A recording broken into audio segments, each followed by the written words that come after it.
Assalamualaikum warahmatullahi wabarakatuh. Perkenalkan, kami dari kelompok 6 akan mempresentasikan atau memvideokan tentang materi beriman kepada malaikat. Perkenalkan, nama saya Marta Sipati Syakira. Saya di sini sebagai seorang moderator.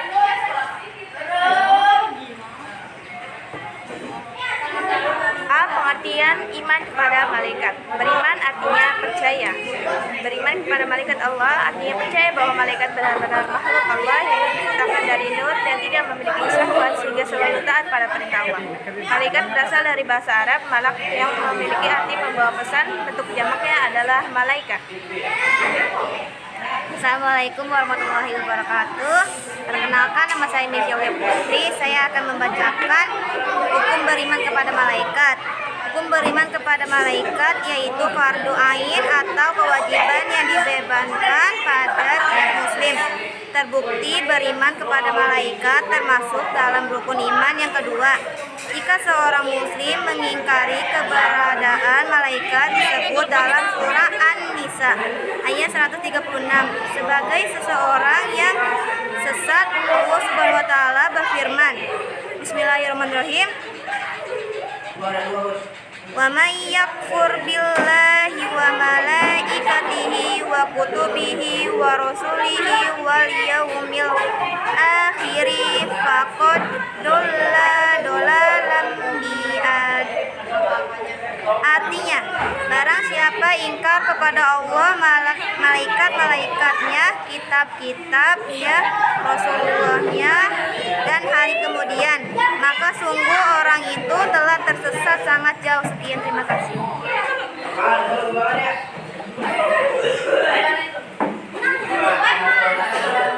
Penciptaan malaikat. Malaikat merupakan makhluk ciptaan Allah Subhanahu wa taala yang berasal dari cahaya serta memiliki kekuatan yang dahsyat dan kemampuan-kemampuan yang hebat lainnya. Pada sebuah hadis yang diriwayatkan oleh Aisyah, Rasulullah SAW bersabda, malaikat diciptakan dari cahaya, jin diciptakan dari api, dan Adam diciptakan sebagaimana disifatkannya dijelaskan kepada kalian, yaitu dari tanah. Hadis riwayat Muslim dalam surat Al-Anbiya ayat 19-20 dijelaskan betapa taatnya malaikat kepada Allah.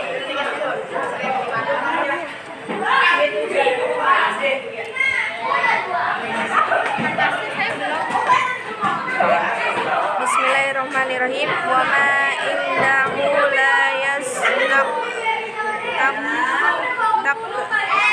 takbiruna an ibadatihi wala yastasirun yusabbihuna laila wan nahara la yafturun. Artinya, dan malaikat-malaikat yang di sisinya tidak mempunyai rasa angkuh untuk menyembahnya dan tidak pula merasa letih. Mereka malaikat-malaikat bertasbih tidak henti-hentinya malam dan siang. Perkenalkan, nama saya Rasyas. Saya pembaca komentari 4. Perbedaan malaikat dengan manusia dan jin. Malaikat terbuat dari cahaya nur, taat pada Allah, memiliki akal, tidak memiliki hawa nafsu, hidup di alam gaib. Manusia terbuat dari tanah, ada yang taat kepada Allah dan ada yang ingkar, memiliki hawa nafsu dan akal, hidup di alam nyata, syahda. Jin terbuat dari nyala api, tidak taat kepada Allah, memiliki akal dan hawa nafsu, hidup di alam gaib.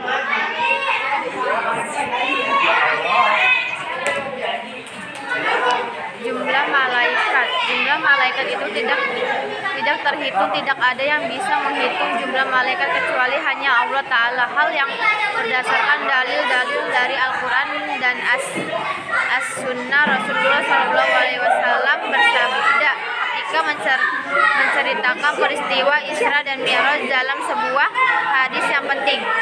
Bismillahirrahmanirrahim. Farufi'alil baitul mahmuru fasa'altu Jibril faqala hadal baitul mahmuru yusalli fihi qalla yaumis sab'u alfa malak idha harzulah lam yaqudu ilaihi akhirama alaihi alaihim, yang artinya kemudian aku ditampakkan Al-Baitul Ma'mur. Aku bertanya kepada Jibril, lalu dia menjawab, ini adalah Al-Baitul Ma'mur. Setiap hari ada 70.000 malaikat mendirikan salat di sana. Jika mereka keluar untuk pergi salat, tidak ada satupun dari mereka yang kembali. Assalamualaikum warahmatullahi wabarakatuh. Perkenalkan, nama saya Aprilia Bugiarti. Di sini saya akan membacakan nama-nama malaikat dan tugasnya. Jumlah malaikat yang wajib diketahui umat Islam dalam Al-Quran ada 10 dengan tugasnya sebagai berikut. Yang pertama, malaikat Jibril. Malaikat Jibril bertugas menyampaikan wahyu kepada Nabi dan Rasul Allah SWT, terutama kepada Rasulullah SAW. Yang kedua, ada malaikat Mikail. Malaikat Mikail bertugas untuk membagikan rezeki kepada semua makhluk. Rezeki dari Allah SWT untuk mensejahterakan makhluknya berupa hujan, angin, kesuburan tanah, dan lain sebagainya. Yang ketiga, malaikat Israfil. Malaikat Israfil bertugas meniup sangkakala atau trompet pada hari kiamat. Mulai dari penanda datangnya hari kiamat hingga tanda dibangkitkannya manusia di padang mahsyar. Yang keempat, malaikat Israel. Malaikat Israel bertugas untuk mencabut ruh makhluk hidup.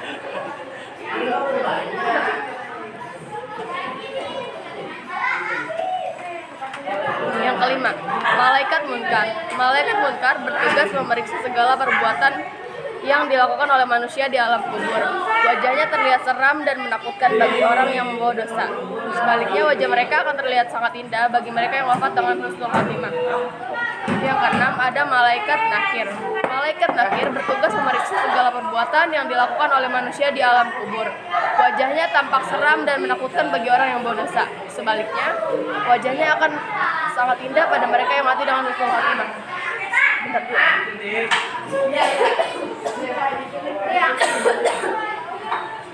Potong-potong aja ya. 7. Malaikat Raqib. Malaikat Raqib bertugas mencatat segala amal perbuatan baik manusia. 8. Malaikat Atid. Malaikat Atid bertugas mencatat segala perbuatan buruk yang dilakukan manusia. Yang ke-9, malaikat Malik. Malaikat Malik bertugas untuk menjaga neraka dengan penampilan yang sangat menyeramkan. Dan yang terakhir, malaikat Ridwan. Malaikat Ridwan bertugas untuk menjaga surga. Wajahnya berseri-seri menyambut umat muslim yang semasa hidupnya selalu beriman kepada Allah SWT. Sekian, terima kasih.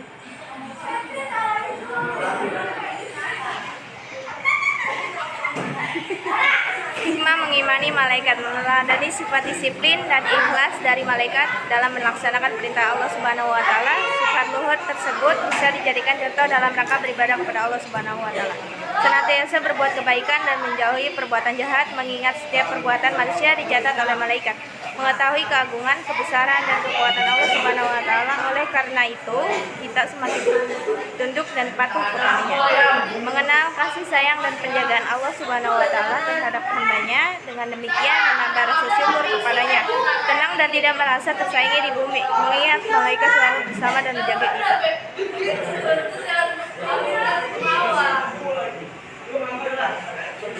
Sekian presentasi dari kami, kurang lebihnya mohon dimaafkan karena kesempurnaan hanyalah milik Allah semata. Wassalamualaikum warahmatullahi wabarakatuh.